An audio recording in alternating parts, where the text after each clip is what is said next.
என்ன பிரச்சனை? எங்களை விட அதிகமாக ஆளுங்கட்சி உறுப்பினர்களுக்கும் அமைச்சர்களுக்கும் வாய்ப்பு கொடுத்துக்கிட்டு இருக்கிறீங்க. ஓப்பனிங் சீனே காமெடி பண்றீங்களோ? போட்டாண்டா. எண்ணிக்கை அடிப்படையில் அவங்களுக்கு அதிகமாக. இன்னும் சொல்ல போனால் சட்டமன்ற வரலாற்றிலே இதுதான் முதன்முறையாக அவை குறிப்பிலிருந்து நிறைய எடுத்திருக்கிறீங்க. அந்த வரலாறு நீங்கள் படைச்சிருக்கிறீங்க. அதற்கு எங்களுடைய வாழ்த்துக்களை தெரிவிச்சுக்கிறோம். தெரியுது, நீ மூடு. இப்போ இந்த அவை நிகழ்ச்சியெல்லாம் வந்து நீங்கள் லைவில் எல்லாமே போயிட்டு இருக்கு. கேள்விகள் நாங்கள் கேட்டால் நாங்களே ஆச்சரியப்படுற அளவுக்கு அதிசயப்படுற அளவுக்கு பதில்களையும் கொடுக்குறாங்க. நாம் யாருக்கு என்ன தீங்கு செய்தோம்? நமக்கு மட்டும் ஏன் இப்படி எல்லாம் நடக்கிறது? என்னுடைய டேபிளில் 3 ஃபைல்ஸ் இருப்பதாகவும் அந்த ஃபைல்ஸை வந்து அவர் திறந்து பார்க்க வச்சிடாதீங்க அப்படிங்கிற தோணியில் எங்களுடைய அரசை குற்றம் சாட்டுகின்ற வகையில் குறிப்பிட்டு பேசியிருக்காரு. அந்த ஃபைல்ஸை நாங்கள் கேட்டுக்கொள்வது தயவு செய்து அவர் திறந்து பார்க்க வேண்டும். அது மீது அவர் ஆக்ஷன் எடுக்க வேண்டும். ஆடு தானா வந்து தலை குடுக்குது, கறி போட்டு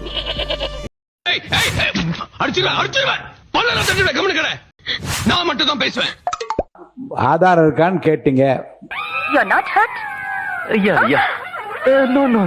மாண்பு முதலமைச்சர் உட்காருங்க. மாண்பு முதலமைச்சர் உட்காருங்க. खत्म. Bye bye, tata, goodbye. எப்போ ஓப்பன் பண்ணணுமோ அப்போ கரெக்டாக எல்லாமே ஓப்பன் ஆகும். ஓப்பன் பண்ண வச்சிடாதீங்க.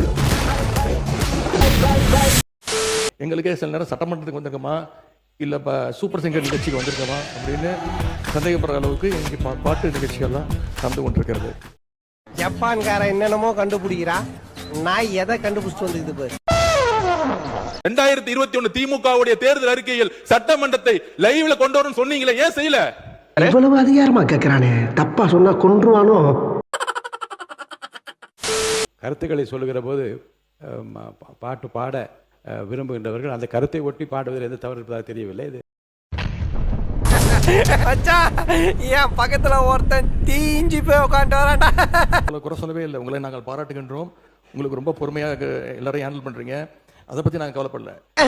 இந்த கதையெல்லாம் என்னிடத்தில் விடாதே கபோதி, போட்டு விடுதே.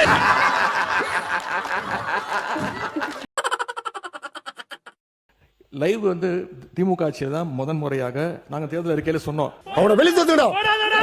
உள்ள விட்டுடு. நீங்க அவை குறிப்பில் நீக்கிறேன் நீங்க நீக்கிட்டே இருக்கீங்க. ஆனா எல்லாமே அங்க வந்து ரீல்ஸாக மாற்றப்பட்டு அங்க போய் கொண்டிருக்கிறது. முதல் தடவையா நல்ல விதமா யோசிச்சு இந்த முதலமைச்சர் சொன்னது அந்த 3 ஃபைல்கள் இருக்கு. நான் எதுவும் சேலஞ்ச் எல்லாம் பண்ணல. நான் ஓபன் சேலஞ்சே பண்றேன். என்னடா சொன்ன? நான் எதுவும் சேலஞ்ச் எல்லாம் பண்ணல. ஏன் சொன்ன? நான் ஓபன் சேலஞ்சே பண்றேன். இதுல எதுல உண்மை? ரெண்டும் உண்மைதானே. இந்த கேமரா டீம் அந்த சைடு கொஞ்சம் காட்டுங்க. ஆனரபிள் ஸ்பீக்கர் மூலமா ரெக்வெஸ்ட் இந்த கேமரா டீம் அந்த சைடு கொஞ்சம் காட்டுங்க. முதலமைச்சர்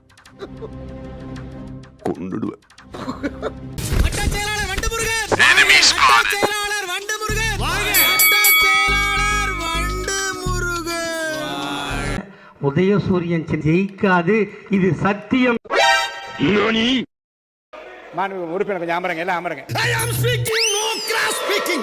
Sit down please. எந்த கட்சியை சார்ந்தவர்கள் மரபு மீறி எந்த வார்த்தை சொன்னாலும் நீக்கக்கூடிய நடுநிலையான சபாநாயகர் இந்த மாமன்றத்துக்கு கிடைத்திருக்கிறது என்பதை நான் சுட்டிக்காட்டுகிறேன். நிறைய போறான்டா.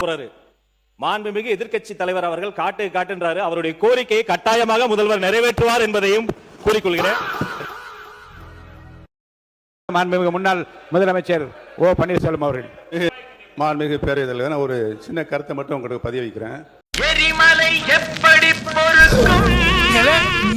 பேச ஆரம்பிக்கிறதுனால இன்னொருத்தர் அழைக்கிறீங்க. இது மாதிரி 4 முறை அவர் எந்திரிச்சு உட்காரு. இது எந்த விதத்தில் நியாயம் என்று நான் கேட்கிறேன்.